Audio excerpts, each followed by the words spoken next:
TDP BJP పొత్తు అయితే ఖరారైంది. 10 ఏళ్ల తర్వాత కూడా ఈ మూడు పార్టీలు ఒకటయ్యే. సో ఇప్పుడు ఏపీలో ఎలాంటి ప్రభావాన్ని చూపిస్తాయన్న అంశాలతో మనతో మాట్లాడడానికి అయితే రెడీగా ఉన్నారు జై భారత్ పార్టీ అధినేత లక్ష్మీనారాయణ గారు.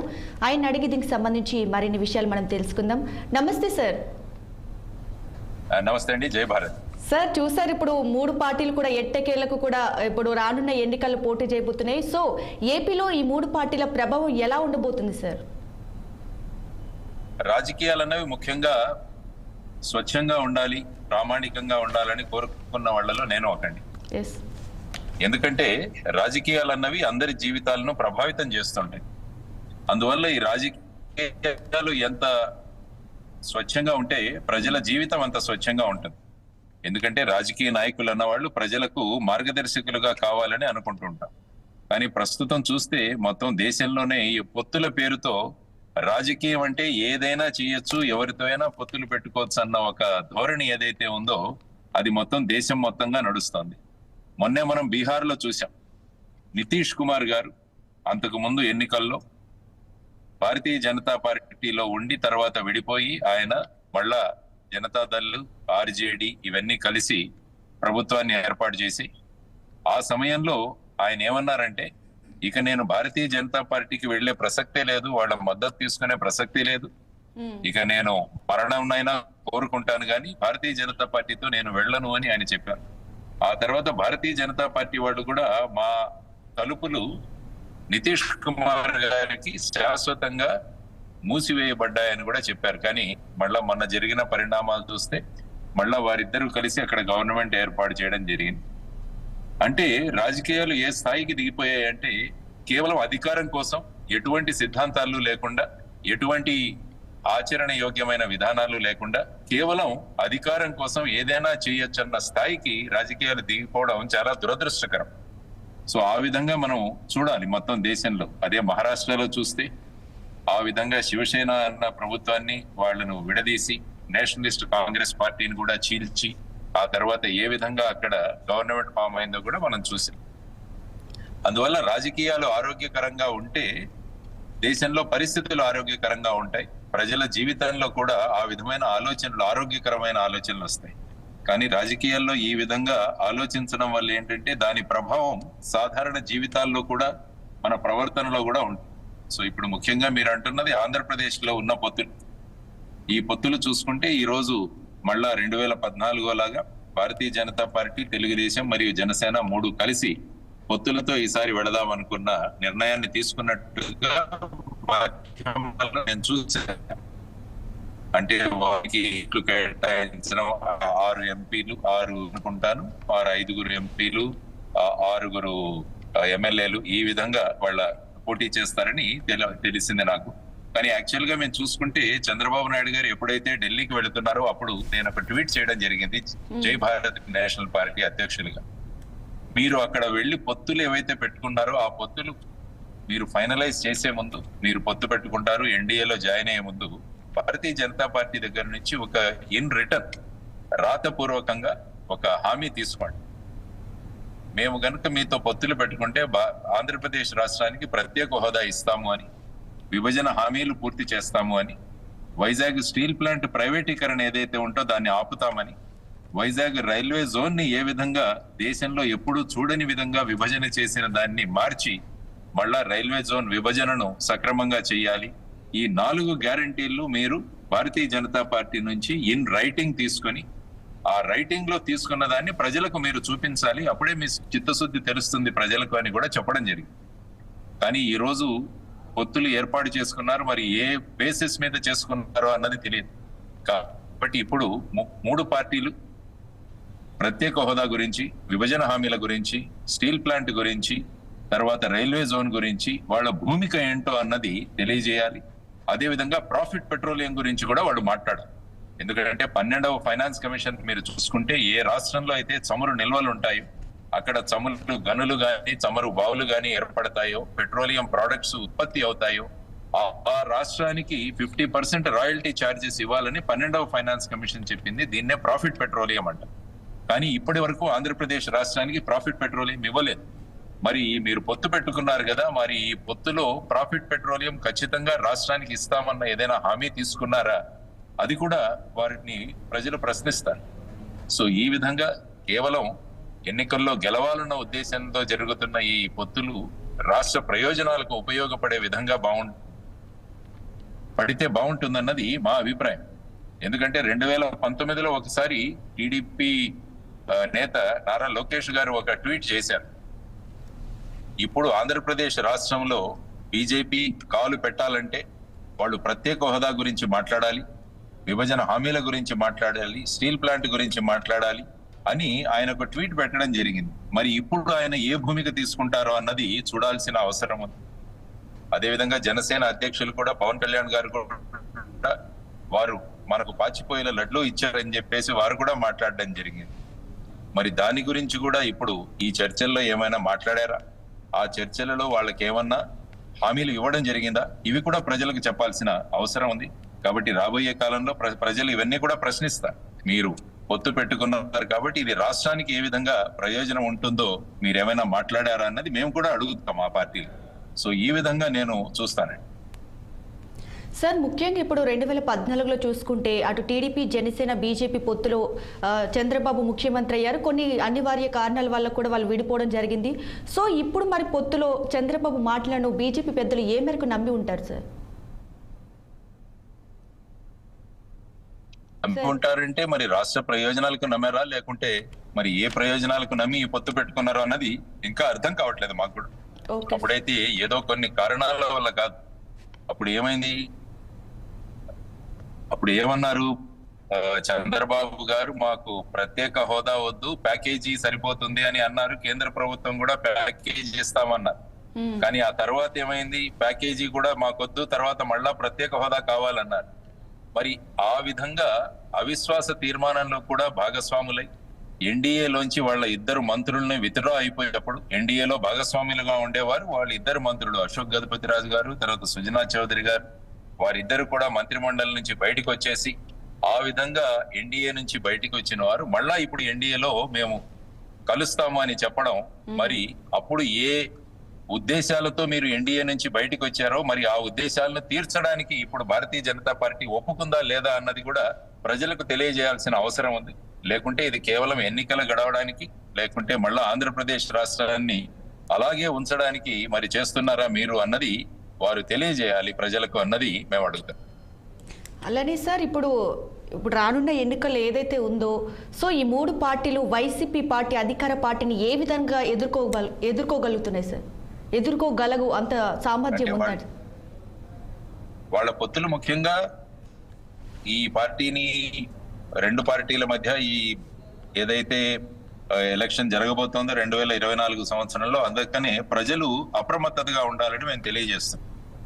ఎందుకంటే ఈ రెండు పార్టీలు కూడా రాష్ట్రాన్ని అధోగతి పాలు చేసి, ఇటు వైసీపీ కావచ్చు, అటు టీడీపీ, జనసేన, బీజేపీ 2014 నుంచి 19 వరకు ఉన్న ప్రభుత్వాలు కావచ్చు. రాష్ట్ర ప్రభుత్వం ఇప్పుడు మొత్తం అప్పుల్లో మునిగిపోయింది. ఆ తర్వాత వచ్చేసి ఉపాధి లేదు, ఏ విధమైన వనరులు లేవు, రాజధాని లేదు, స్టీల్ ప్లాంట్ లేదు, మనకు ప్రైవేటైజేషన్ గా వెళ్ళిపోతుంది. ఈ రెండు ప్రభుత్వాలు కూడా ఈ విషయం గురించి ఏమీ పట్టించుకోలేదు. 4 సార్లు వీళ్ళకి అవకాశం వచ్చింది ప్రత్యేక హోదా తీసుకురావడానికి. సిటిజన్షిప్ అమెండ్మెంట్ బిల్లు రాజ్యసభలో ప్రవేశపెట్టినప్పుడు, రాష్ట్రపతి ఎన్నికలప్పుడు, ఉపరాష్ట్రపతి ఎన్నికలప్పుడు, Delhi civil services appointment bill, ఈ 4 సందర్భాలలో రాష్ట్రానికి ప్రత్యేక హోదా తీసుకురావడానికి, విభజన హామీలు పూర్తి చేయడానికి, స్టీల్ ప్లాంట్ ప్రైవేటీకరణ ఆపడానికి, రైల్వే జోన్ మళ్ళా పునరుద్ధీకరించడానికి అవకాశాలు దొరికాయి. కానీ ఈ రెండు పార్టీలు కూడా ఏ విధంగా కూడా చర్యలు తీసుకోకుండా వాటన్నిటికీ కూడా చేతులు ఎత్తేసి ఫైనల్ గా బిల్లులని పాస్ చేయడంలో వీళ్ళిద్దరూ కూడా కేంద్ర ప్రభుత్వానికి, కేంద్రంలో ఉన్న భారతీయ జనతా పార్టీకి వాళ్ళు మద్దతు పలికారు. మరి ఇప్పుడు మళ్ళా వచ్చి ఏం సమాధానం చెబుతారో అన్నది 3 తర్వాత సిపి పార్టీ. సో మేము ప్రజలకు తెలియజేస్తున్నాం, ఈ పార్టీల వాళ్ళు మీ దగ్గరికి వచ్చినప్పుడు అడగండి, ప్రత్యేక హోదా కోసం ఏం చేశారు? మా పిల్లలకు ఉద్యోగాలు లేవు, నిరుద్యోగ సమస్య భారతదేశంలో చాలా ఎక్కువగా ఉంది. మరి అటువంటి నిరుద్యోగ సమస్యను ఏర్పాటు చేసి ఉద్యోగాలు లేకుండా చేసిన పార్టీలు ఏవైతే ఉన్నాయో మీరు మళ్ళా ఈ పొత్తులు ఎందుకు, ఆ తర్వాత ఈ 10 సంవత్సరాల్లో రాష్ట్రానికి మీరు రావాల్సిన అన్ని విషయాల్లో ఏ విధంగా కేంద్రాన్ని మీరు నిలదీయలేదు అన్నది ప్రజలు ఓటర్లు నిలదీయాలి. అందుకనే జై భారత్ నేషనల్ పార్టీతో మేము ముందుకు వచ్చాం. కాబట్టి ఈ రెండు ప్రభుత్వాలు ఏం చేశాయి రాష్ట్రానికి అన్నది మేము స్పష్టంగా చెప్పబోతున్నాం. అందువల్ల ప్రజల గొంతులు వినిపించడానికి జై భారత్ నేషనల్ పార్టీ అన్నది ప్రజల నుంచి పుట్టుకొచ్చింది.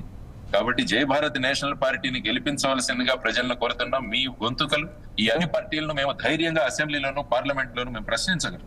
ఎందుకంటే ప్రజా గొంతులు వినిపించడానికి పార్టీలన్నీ కూడా మూగబోయిన ఈ సమయంలో జై భారత్ నేషనల్ పార్టీ ప్రజల గొంతుకు కాబోతుందన్నది మేము తెలియజేస్తున్నాం. ఆ విధంగా ప్రజల్లో కూడా మంచి స్పందన వస్తుంది. కాబట్టి ఈ పొత్తు గురించి కూడా మేము ఈ పార్టీలన్నింటినీ కూడా ప్రశ్నించబోతున్నాం. సార్, ఇప్పుడు తెలంగాణలో కూడా ఎన్నికలు జరిగే చూసాం. మార్పు కావాలని కూడా ప్రజలైతే కోరుకోవడం జరిగింది. సో ఏపీలో కూడా ఇదే రిపీట్ అయ్యే అవకాశం ఉందా సార్? ప్రజలు నిర్ణయిస్తారు. ప్రజలు అన్న వాళ్ళు చాలా అన్ని పరిస్థితులను, అన్ని డెవలప్మెంట్స్ ఏవైతే జరుగుతున్నాయో వాటన్నింటినీ కూడా గమనిస్తుంటారు. కాబట్టి ఓటు హక్కును వాళ్ళు వినియోగించుకుంటారు. కాబట్టి ఈ రోజు నేను ముఖ్యంగా మీ ద్వారా V6 ఛానల్ ద్వారా ఓటర్లను అడగడం ఏంటంటే, ప్రతి ఒక్కరూ ఓటు వేయండి. ఓటింగ్ రోజున బయటికి రండి. ఎక్కడా కూడా మిగతా కార్యక్రమాలు పెట్టకుండా పెద్ద సంఖ్యలో ఓటరు వేయండి. ఈ ప్రస్తాపిత పార్టీలకు మనం ఒక గుణపాఠం నేర్పించాలి. లేకుంటే మనలందరినీ కూడా ఆటబొమ్మలుగా వాళ్ళు అనుకొని మన యొక్క సెంటిమెంట్లు, తర్వాత మన భావోద్వేగాలను రెచ్చగొడుతూ వాళ్ళ పబ్బం గడుపుకోవడానికి వాళ్ళు ప్రయత్నిస్తున్నారు. ఈ ప్రయత్నాలను మనం ఆపాలి అంటే పెద్ద సంఖ్యలో మనం ఓటింగ్ వచ్చి ఓటు హక్కు వినియోగించుకొని ఈ ఆటలు సాగవు. డ్రగ్స్ అనే ఎంత ఎక్కువైపోయిందండి ఆంధ్రప్రదేశ్ లో. మీరు చూసుకుంటే గ్రామాలకు డ్రగ్స్ చేరిపోయాయి, రౌడీయిజం పెరిగిపోయింది, ఆ తర్వాత వచ్చేసి అప్పులు ఎన్ని పెరిగిపోయాయి. సో వీటన్నింటినీ దృష్టిలో ఉంచుకొని మీకోసం పనిచేసే పార్టీలకు మీరు ఎన్నుకోవాలి ముఖ్యంగా. అందుకనే ఈ జయ భారత్ నేషనల్ పార్టీ అన్నది ముందుకు వచ్చింది. అందువల్ల ఓటర్లందరినీ కూడా మేము చేస్తున్న విన్నపం ఏంటంటే, విషయాల గురించి మాట్లాడండి. వ్యక్తుల గురించి కానీ లేకుంటే పార్టీల గురించి కానీ మాట్లాడకుండా విషయాల గురించి మాట్లాడండి. ప్రత్యేక హోదా మీరు ఎందుకు తేలేదు? విభజన హామీలు ఎందుకు పూర్తి చేయలేకపోయారు? పోలవరం ఎందుకు పూర్తి చేయలేకపోయారు? స్టీల్ ప్లాంట్ ప్రైవేటీకరణ చేస్తామని కేంద్ర ప్రభుత్వం అంటుంటే మీ భూమిక ఏంటి? రైల్వే జోన్ ఈ విధంగా అడ్డగోలుగా విభజిస్తే మీరు ఏం చేశారు? మా పిల్లలకు ఉద్యోగాలు రావడం లేదు, మాకు ఏ విధమైన రక్షణ లేదు. ఈ విధమైన ప్రశ్నలు గనక ప్రజలు చేయగలిగితే మేము కూడా ప్రజలతో ఉండి వాళ్ళ గొంతుకలు కలిపి మేము కూడా ఈ పార్టీలను అడుగుతాం. ఎందుకంటే ప్రజా జీవనం బాగుండాలి, ప్రజలు ఆనందంగా ఉండాలి. ఈ 5 సంవత్సరాల తర్వాత వీళ్ళు మర్చిపోతారు. ఇప్పుడు ఈ రెండు పార్టీలు అందరూ కలిసి అంటున్నది ఏంటంటే, విపరీతంగా మేము డబ్బులు ఖర్చు పెడతాం, విపరీతంగా మేము డబ్బులు ఖర్చు పెట్టి గెలుస్తామన్న ధీమాతో వీళ్ళు ఉన్నారంటే రాజకీయాలు ఏ స్థాయికి వీళ్ళు దించేశారో అన్నది అందరూ ఆలోచించాల్సిన విషయం. ఒక్కొక్క ఎమ్మెల్యే ఇన్ని కోట్లు అన్ని కోట్లు పెట్టి మేము నిలబడబోతున్నాం, ఒక ఎంపీ అంటే ఇన్ని కోట్లు ఖర్చు పెట్టాలని బాహాటంగా చర్చ జరుగుతుంటే అందరూ తలలు దించుకోవాల్సిన పరిస్థితి. ఇదా ప్రజాస్వామ్యం అంటే? ఇదా రాజకీయ పార్టీల యొక్క భూమిక అంటే? స్వచ్ఛ రాజకీయాలు అందించాలని ప్రతి పార్టీ కోరుకున్న రోజున నిజమైన ప్రజాస్వామ్యం వస్తుంది. లేకుంటే ఈ ప్రజాస్వామ్యానికి ఏమాత్రం విలువ ఉండదు. రాబోయే కాలంలో ఇంకా గడ్డు పరిస్థితులలో ఆంధ్రప్రదేశ్ వెళుతుంది. కాబట్టి ఓటర్లు అందరూ కూడా మేల్కొనండి.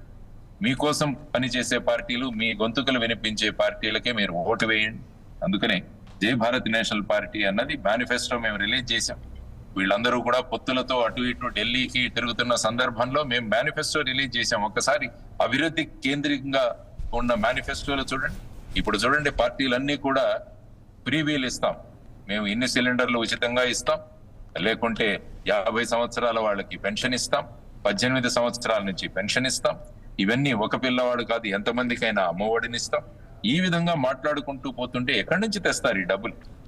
ఇవన్నీ కూడా ప్రజలకు వాళ్ళు సమాధానాలు చెప్పాల్సిన విషయం. అందువల్ల జై భారత్ నేషనల్ పార్టీ మేనిఫెస్టో మీరు ఒకసారి చూస్తే మొత్తం అభివృద్ధి, తర్వాత వచ్చేసి ఈ ఉపాధి, వీటి మీదే ఆధారిత మేనిఫెస్టోలు ఇచ్చాం. ఆ విధమైన మేనిఫెస్టోలు ఇవ్వవలసిందిగా అన్ని పార్టీలు నేను కోరుతున్నారు.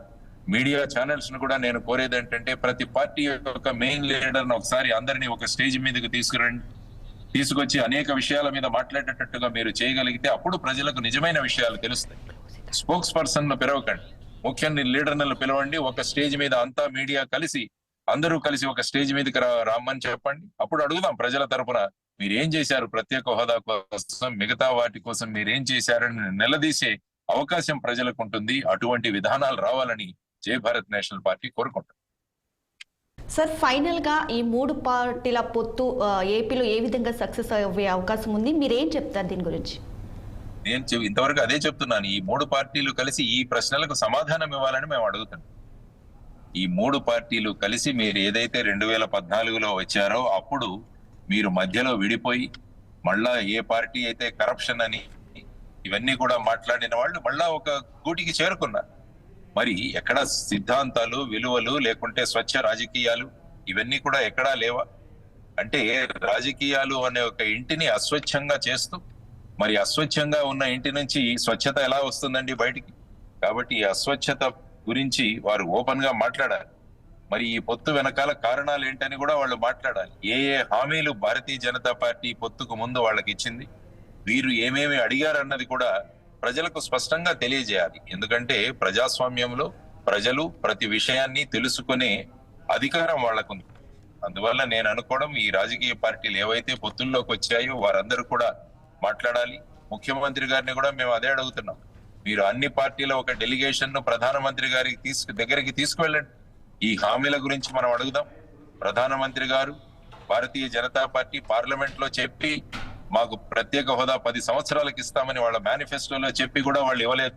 విభజన హామీల గురించి, పోలవరం గురించి ఒక్కొక్కసారి ఒక్కొక్క సమాధానం ఇస్తున్నారు. వైజాగ్ స్టీల్ ప్లాంట్ ప్రైవేటీకరణ మీద వాళ్ళు ముందుకే వెళుతున్నారు. రైల్వే జోన్ ఇది ఏమాత్రం కూడా మార్పులు రాకుండా మళ్ళా ఆ విధంగానే ముందుకు వెళుతున్న పార్టీతో పొత్తు పెట్టుకోవడం వల్ల కేంద్ర ప్రభుత్వాన్ని నిలదీయాలి. అందుకనే మేము వైఎస్ జగన్మోహన్ రెడ్డి గారిని అడిగాం, ఒక అఖిలపక్ష సమావేశాన్ని మీరు ఢిల్లీకి తీసుకువెళ్ళండి. రైతులు ఏ విధంగా ఢిల్లీలో కూర్చొని వాళ్ళ చట్టాలు, రైతు చట్టాలు, వ్యవసాయ చట్టాలు ఏవైతే ఉన్నాయో వాటిని ప్రభుత్వం వెనక్కి తీసుకునే విధంగా ఎలా చేసిందో మనం కూడా అందరూ వెళదాం. ఈసారి ఎన్నికలు అందరూ బహిష్కరిద్దామనుకుని ఒక కామన్ నిర్ణయం తీసుకొని ఇక్కడ రాష్ట్రపతి పాలన వస్తే వచ్చింది. మన రాష్ట్రానికి ఏదైతే అపకారం జరిగిందో దాన్ని మళ్ళా తిరగరాయాల్సిన అవసరం ఉంది. కాబట్టి ఒక ముఖ్యమంత్రిగా మీ బాధ్యత, ఆ బాధ్యతను గుర్తించి మీరు ఆల్ ఇండియా డెలిగేషన్ తీసుకువెళ్ళండి. మేము వస్తాం, మేమందరం. మీరు మాట్లాడడానికి మీకు ధైర్యం లేకపోతే మేము మాట్లాడతాం ప్రధానమంత్రితో. ముఖ్యమంత్రిగా మీరు మమ్మల్ని తీసుకువెళ్ళండి, అక్కడికి నిలదీద్దాం ప్రధానమంత్రి గారిని. ఎందుకు ఇవ్వలేదు మాకు గెలవాలని చెప్పేసి ఏ విధమైన సిద్ధాంతాలను పక్కన పెట్టేసి కేవలం గెలుపు మాత్రమే లక్ష్యంగా ఈ రాజకీయాలను ఈ విధంగా చేయడం అన్నది చాలా దురదృష్టకరం. ఈ విషయాలన్నీ కూడా మారాలి, మార్పు రాజకీయాలు రావాలని కోరుకుంటుంది Jai Bharat National Party. Thank you sir, మీ విలువైన సమయాన్ని కేటాయించి పొత్తులకు సంబంధించి విశ్లేషణ అందించినందుకు.